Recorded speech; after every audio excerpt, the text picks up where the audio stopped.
here only to be truly helpful. I'm here to represent him who sent me. I do not have to worry about what to say or what to do because he who sent me will direct me. I am content to be wherever he wishes, knowing he goes there with me. I will be healed as I let him teach me to heal.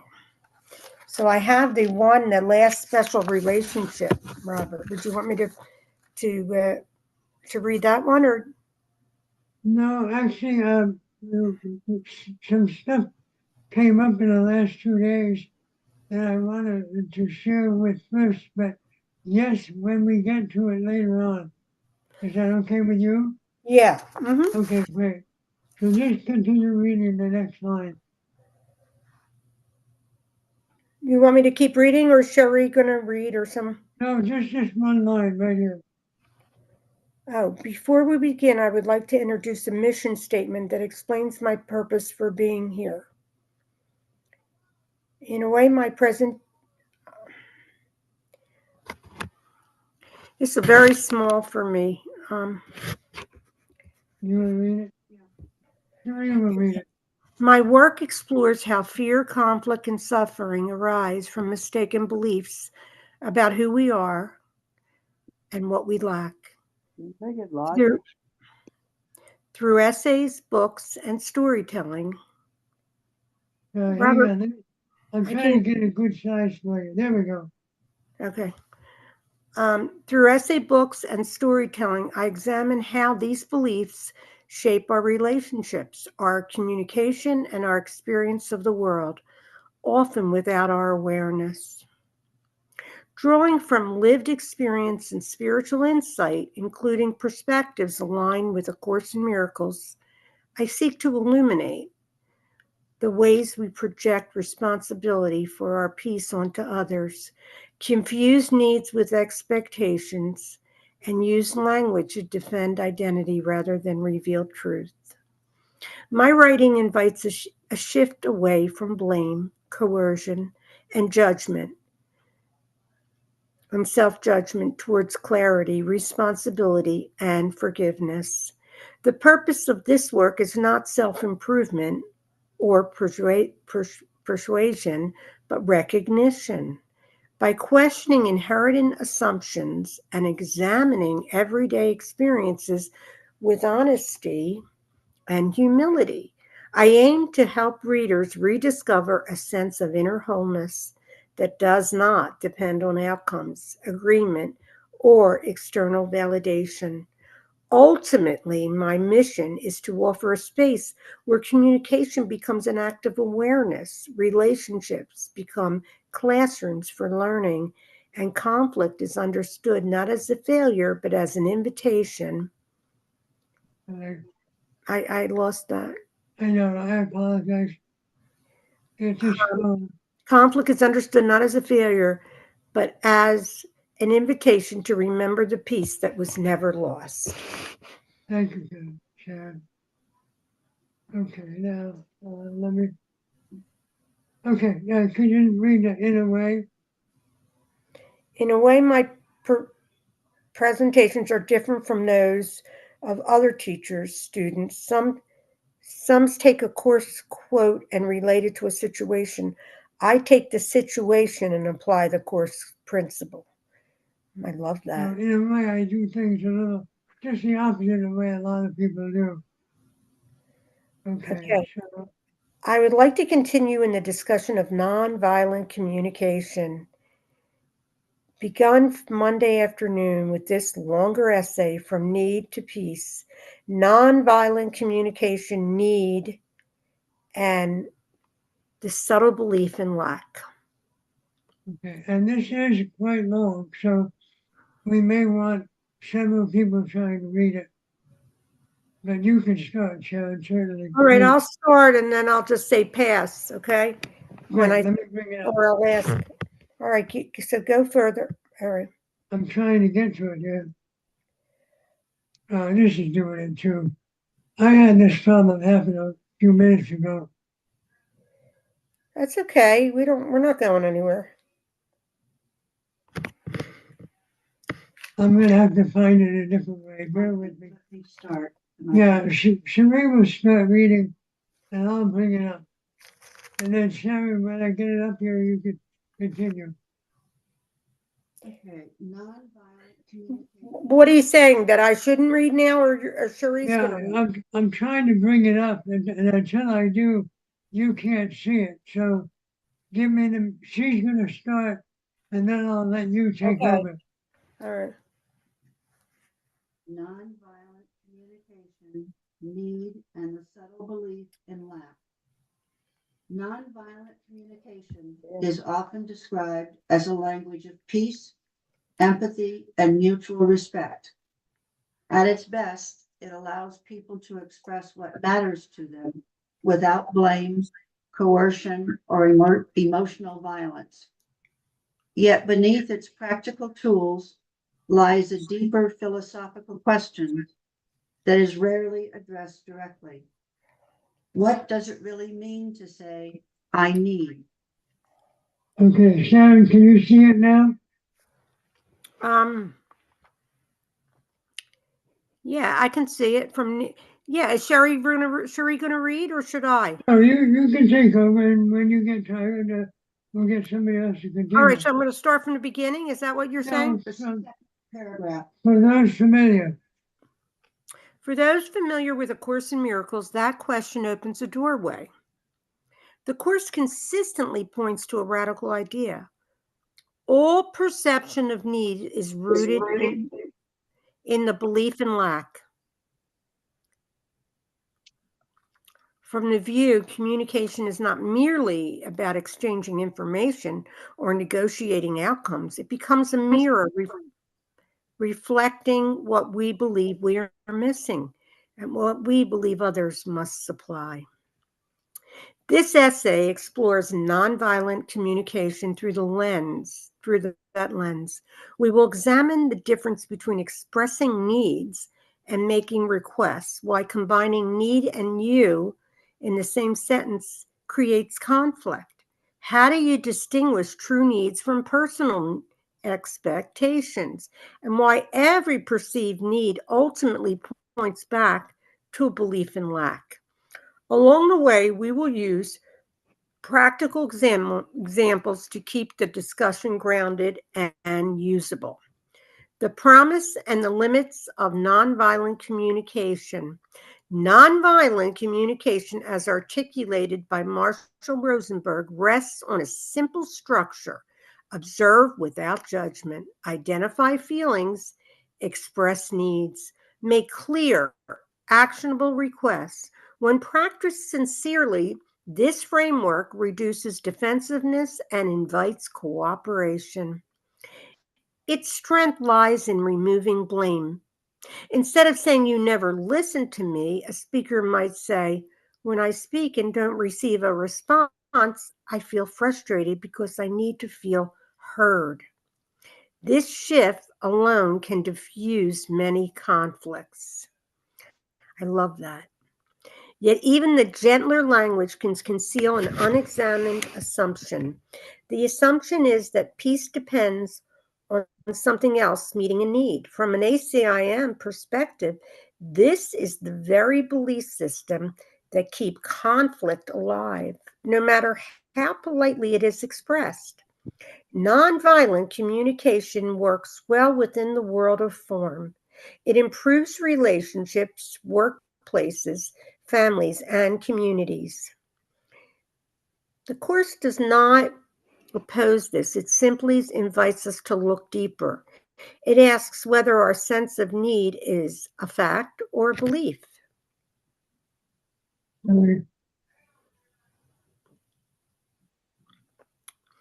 Expressing a need versus making a request. One of the most important distinctions in nonviolent communication is between expressing a need and making a request. These are often confused, even by experienced practitioners. Expressing a need is an act of self-disclosure. It is informational, not transactional. It says something about the inner state of the speaker without assuming responsibility for fixing it. For example, I'm feeling overwhelmed and I need clarity. I'm feeling lonely and I need connection. I'm feeling tired and I need rest. These statements do not point outward. They do not imply that someone else has failed or must act. They simply name an internal experience. A request, on the other hand, invites action. It is directed outward but does not demand compliance. It allows space for a yes or a no. For example, would you be willing to go over this plan with me? Would you like to spend some time together this evening? Could we pause this conversation and continue later? The problem arises when needs are disguised as requests, or when requests are framed as moral obligations. When that happens, the language may sound nonviolent, but the underlying energy remains coercive. From the court's perspective, the moment peace depends on an external response, the ego has entered the room. Why need and you should share the same sentence? One of the most practical guidelines in nonviolent communication is this: do not combine need and you in the same statement. I just want to stop there because it's like, do not combine need and you, right? The reason is simple. The moment you say, I need you to, responsibility has shifted. What was an internal experience has become an external demand. Even when spoken softly, this structure assigns causation and obligation. Consider these examples. I need you to listen to me. I need you to be more supportive. I need you to change.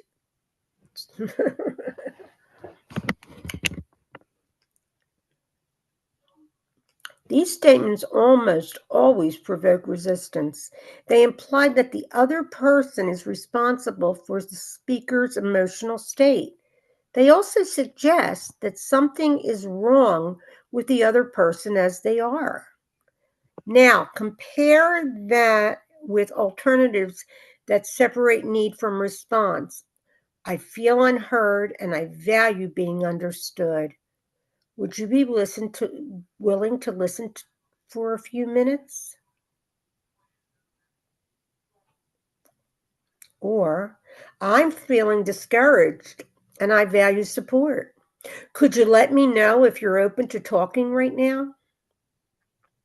The emotional impact is entirely different. From an ACIM standpoint, combining need and you reinforces the belief that salvation lies outside oneself. It quickly asserts the peace is conditional. The Course calls this the ego's primary strategy. It looks outward for completion. Clarifying need versus personal expectations. Another common source of conflict is the confusion between needs and expectations. Needs are often framed as universal and legitimate. Expectations are often hidden, unspoken, and moralized. A need is an experience of desire or preference from the human condition, as expectation is a story about how others should behave in order for us to be okay. Okay, so I'm going to stop, and somebody want to pick up at, for example? Rika, do you want to talk? Do you want to share? Anybody here? I'll do it. We have 10 people. Good to be here, Rick. For example, I need respect often masks an expectation. I need you to show up on time. It almost always an expectation. I need honesty from you. Frequently contains an entire code of conduct that has never been agreed upon. When expectations are labeled as needs, disappointment becomes inevitable. The other person did not just fail to meet a preference, they violated something framed as essential. A clear approach separates the two. Here is a need stated cleanly. I feel anxious when plans change, and I value reliability. Here is an expectation exposed honestly. I expect you to be on time because it helps me feel secure. And here is a request that follows. Would you be willing to let me know earlier if you think you'll be late? The clarity removes moral pressure. It also restores choice. The Course would say that expectations are simply future grievances waiting to happen. Oh, I can agree with that. They are attempts to control form in order to manage fear. Seeing them clearly is already a step towards undoing them. Examples of common traps and their alternatives. Let us look at several everyday statements and reframe them using both nonviolent communication principles and ACIM awareness. Original statement: I need you to respect me. Hidden structure: my peace depends on your behavior. Clear expression: I feel hurt when my views are dismissed. I value mutual respect. Request: would you be willing to let me finish my thoughts before responding? Original statement: I need you to be more affectionate. I love these. Hidden structure: you are responsible for my sense of connection. Clearer expression: I'm feeling disconnected and I value closeness. Request: would you be open to spending some intentional time together? Original statement: I need you to understand me. Hidden structure: if you do not understand me, I'm not okay. Clearer expression: I am feeling unseen and I value being understood.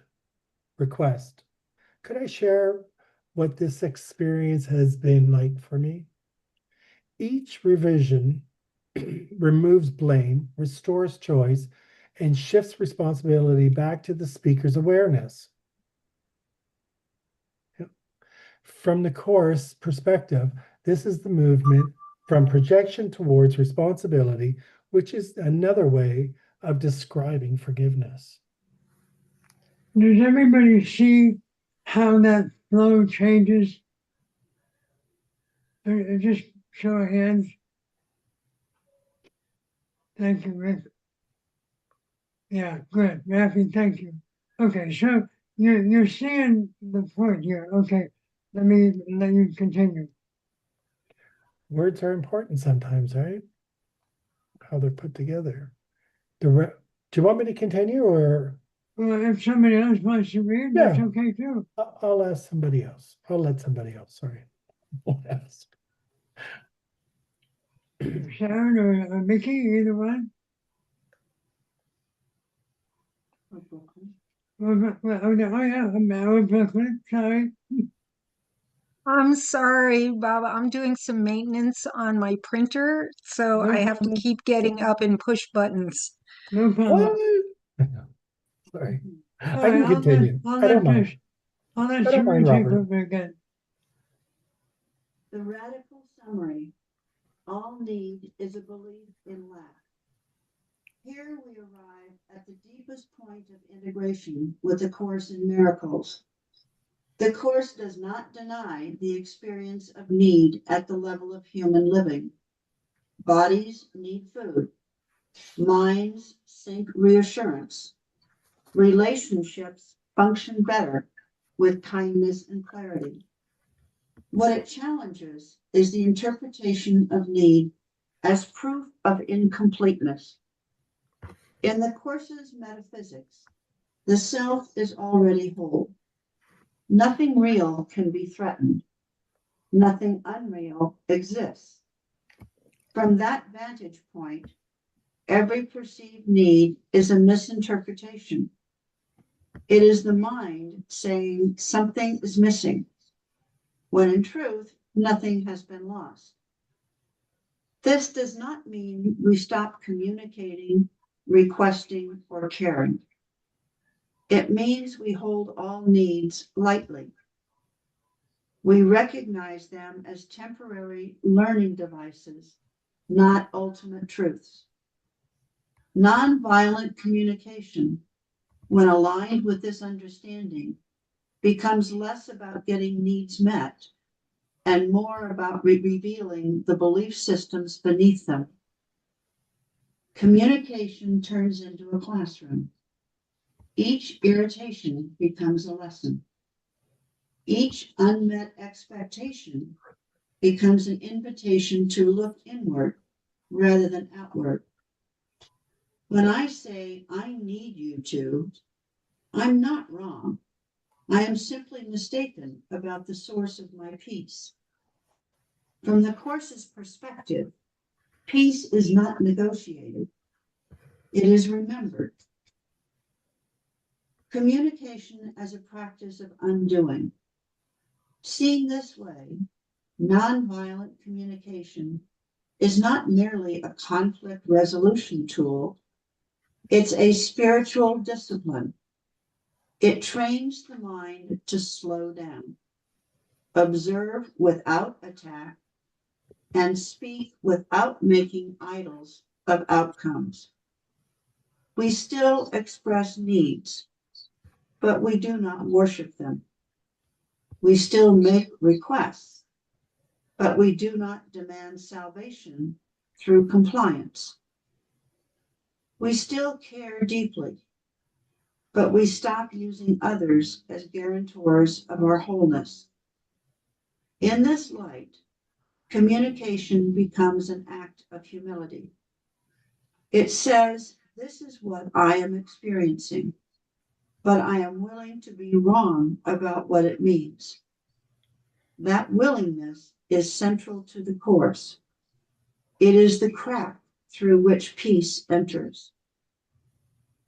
Closing reflection. Nonviolent communication offers a compassionate structure for human interaction. A Course in Miracles offers a radical reinterpretation of why conflict exists at all. Together, they form a powerful pairing. One teaches us how to speak without harm. Hey, The other, why we believe harm hey, is. I'm right in the middle of a Zoom thing. Can I call you?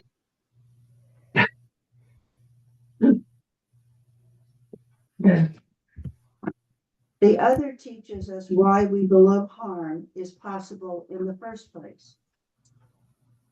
When needs are expressed without blame, requests are made without demand, and expectations are owned rather than projected, communication becomes gentle.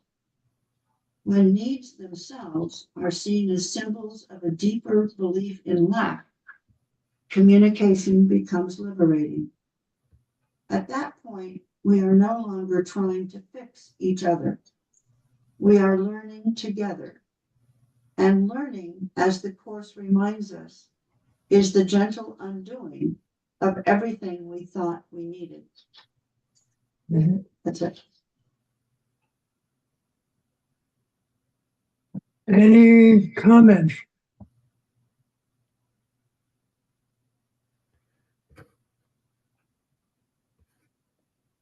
Rafi has his hand up. Rafi, go ahead. Thank you. Well, the basics of all of this is really getting down to the basis of releasing, because feelings of lack are what prompt thoughts and all other feelings. And that feeling of lack comes from the false concept that we are separate from our divine source.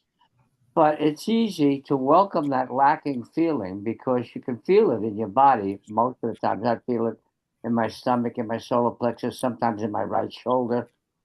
And then welcome it and assign it to one of the uh, feelings that are the basis of all this thing, and just let it go. If we make a project out of it, and that's what ego always does, make mountains out of molehills, instead of saying, "Oh, this is just another feeling. It's not a fact. It came up to leave. I welcome it.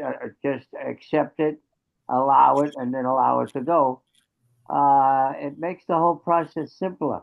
But I love the way you explained all of this so clearly, and how people use ordinary language to get themselves into trouble and not communicate completely, instead of using the suggestions that you use as a way of expressing.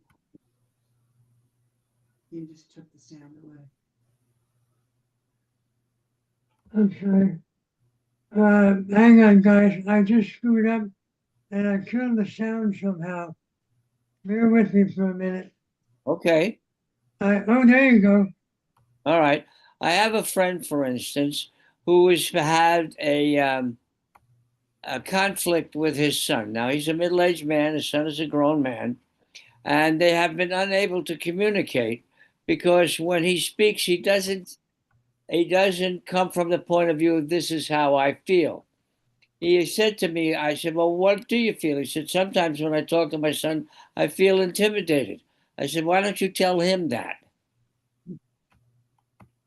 Because as soon as his son hears that his father feels intimidated when he talks to him, the entire conversation is going to change. And I think the way you pointed that out in these paragraphs addressed that perfectly. Thank you so much. Thank you. Anybody else want to comment while we're here? I'd like to share if that's okay. Sure, go ahead, Rick. Thank you.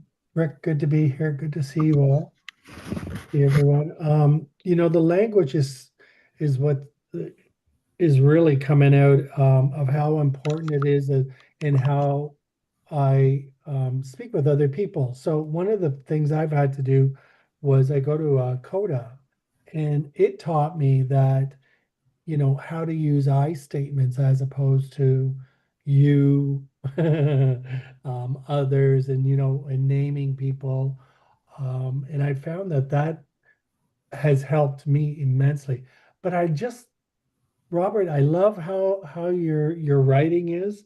It just makes perfect sense to me, and for some reason, I don't know. It makes me. I understand it. I understand things a lot clearer. So thank you for Thank allowing you. us to be a part of this. Thank you. Thank you for being here. Matthew, yeah. Yeah, one other thing about this. We understand that all of this is going on in the dream, but it makes communication in the dream easier. And once you do that, the conflict that usually comes up in the dream has been dissipated, and making it easier to wake up from the dream. So all of this is a plus, is a plus, is a plus. Yeah, which is a perfect introduction to what I'm going to have Cherie continue to read. And by the way, anytime there's a question or you want to bring something into this, please just raise your hand. I'm going to be watching while Cherie's talking and vice versa. So, okay, Cherie, will you take over down here? Oh, Okay. yeah. Oh, yeah, we're still sharing. Okay. This morning, we discovered a way to short circuit conflict. No, shut up here. Oh, okay. Oh, no, I'm sorry. My bad. Go ahead. The simple use of a safe word or phrase in the midst of the conflict. We ask, what are you feeling? And what do you need right now? And if there are no other comments, well, do you want me to go on to that? Yeah. No, that's okay. What we have found is that even though we have been happily married for at least 7 years, that we do still have issues. And they come up frequently when one of us says something and it is taken the wrong way by the other person. And as we really began to sort through some of this last night and this morning, we realized that it happens more often than we realize. And it's simple things, but it's because we assume that the other person is taking it the right way, whatever that means. And in truth, it's not happening. And so as a result, one or the other of us gets pissed off or gets their feelings hurt. And I go for a walk and he may go pout for a while. And these are all things that can happen very easily to any two people. It doesn't mean that you have to be married to go through it. But with someone you work with your boss, with the boss, from someone that they are supervising, simple things, and using that word, I need, or I want, and you need to do it, can set off just all kinds of reactions in our own minds. And so it puts the other person at fault rather than taking responsibility for your own feelings. any other thoughts that somebody has, experiences that they want to share?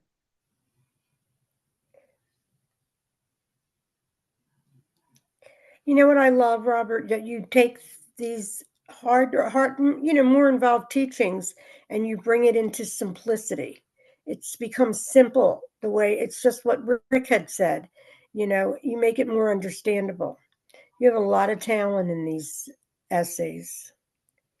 Thank you. But you bring up a good point. The problems are often obvious, but we tend to complicate the answer when the answer really is very simple if we stop listening to our own thinking, if we stop listening to what's going on in this insane box we call a mind. I use a small m for that word, by the way. Anybody else here want to comment?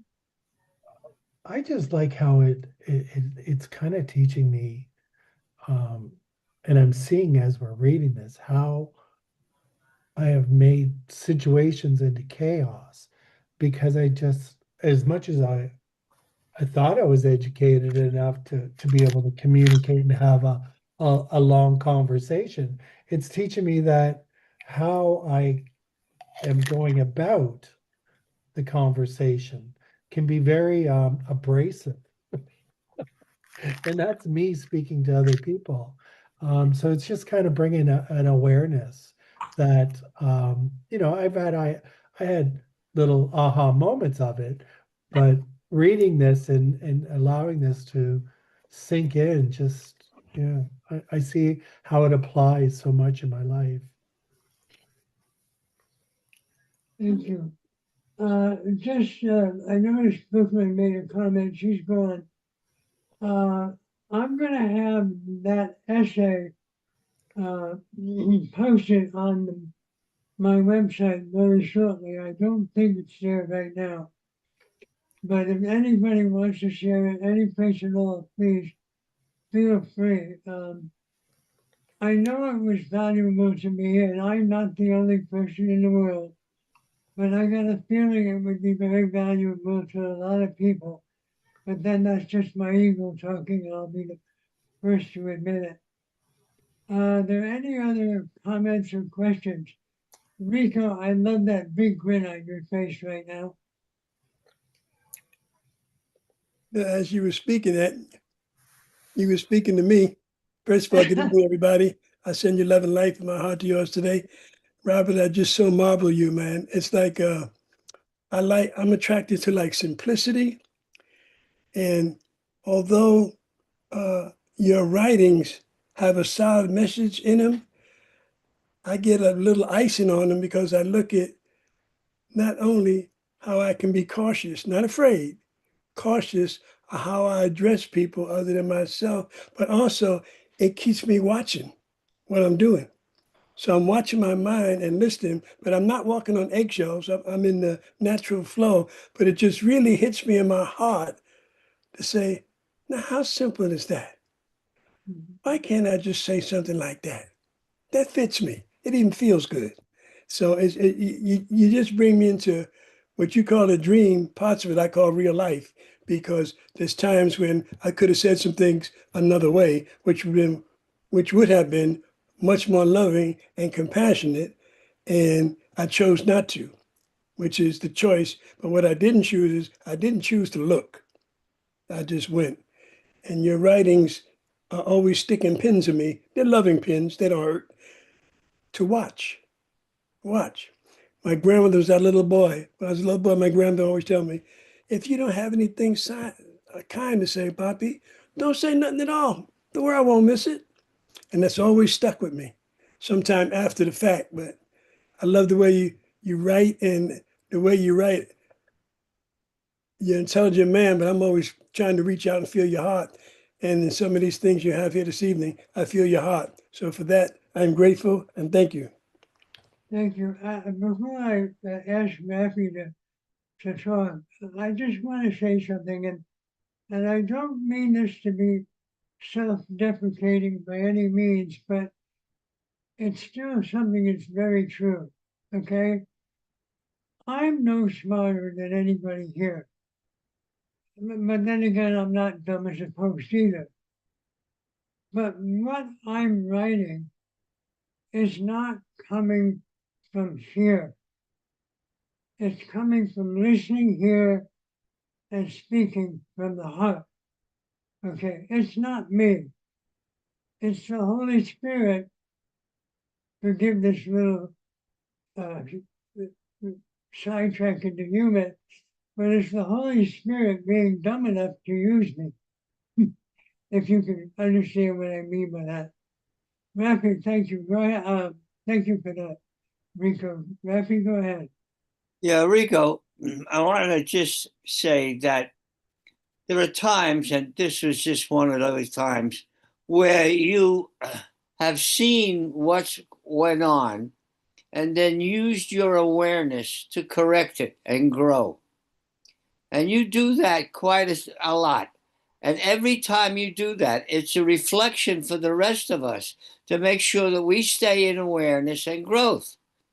So you're a valuable lesson to all of us. We're all here helping each other. Everything is working for us and not happening to us. And you're just another prime example of that. From what just those few sentences that you just uttered, it was again. I saw what needed to be corrected. I got aware of it and I corrected it. Hello, you want to talk power? There it is. Thank you, Rafi. Anybody else want to make any comment? Okay, we have time to do another essay, but what I'd like to do right now is I'm going to let us fall back for a minute into the ego just for a second, because 7 years ago, when Cherie and I got married, we both chose some music to play at the wedding. And the piece that I chose, I'm going to play now, is very much egocentric. It's very much human, emotionally love centric, but it speaks to something that I never ever want to forget to say. And I'm going to play it now. And but before you start it, Yeah. when we're done with the music, then we're going to have another lesson. Oh yeah, we And will. Sharon has one. If we have time, I do want to. Cherie said we are going to do another essay. So here's the music, and yell if you don't hear it.